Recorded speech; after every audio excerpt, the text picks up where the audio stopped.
একজন অন্তর্মুখী অর্থাৎ ইন্ট্রোভার্ট মানুষের 10টি চারিত্রিক বৈশিষ্ট্য। নাম্বার 1, ফোনে কথা বলা তাদের খুব একটা পছন্দ নয়। মেসেজের মারফতে অনেক সময় অনেক কথা বলে ফেললেও সামনাসামনি এলে বিশেষ কিছু বলতে পারে না। নাম্বার 2, তারা খুব কম কথা বলে, আর যার কারণে অনেকে তাদের অহংকারী ভাবে, কিন্তু আসলে তারা অহংকারী নয়। নাম্বার 3, আগ বাড়িয়ে কথা বলা, আড্ডা দেওয়া এসব তাদের খুব একটা পছন্দ নয় ঠিকই, তবে পছন্দের আলোচনা সভা এবং আলোচনার বিষয় হলে সেখানে ঘন্টার পর ঘন্টা কথা বলতে পারে।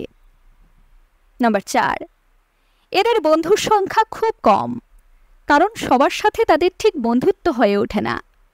নাম্বার 5, কারো থেকে কোনো জিনিস ধার নেওয়া বা টাকা ধার নেওয়া তারা একেবারেই পছন্দ করে না। মোট কথা, মানুষের সাথে যত কম যোগাযোগ স্থাপন করা যায় ততই ভালো।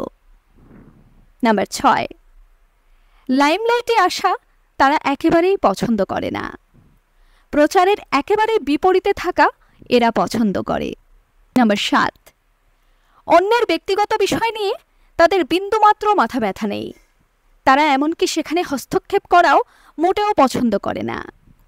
নাম্বার 8, পরিচিত কাউকে রাস্তায় দেখতে পেলে মুখ ঢেকে সেখান থেকে সরে যাওয়া বা পাশের কোনো গলিতে নিজেকে লুকিয়ে ফেলা তাদের প্রিয় কাজ।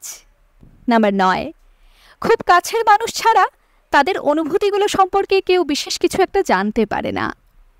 নাম্বার 10, তারা ঘরে থাকতে খুব পছন্দ করে। বাইরে কোথাও ঘুরতে যাওয়ার বদলে ঘরে বসে গল্পের বই পড়তে তারা বেশ স্বাচ্ছন্দ্য বোধ করে। আপনিও কি এমন ইন্ট্রোভার্ট?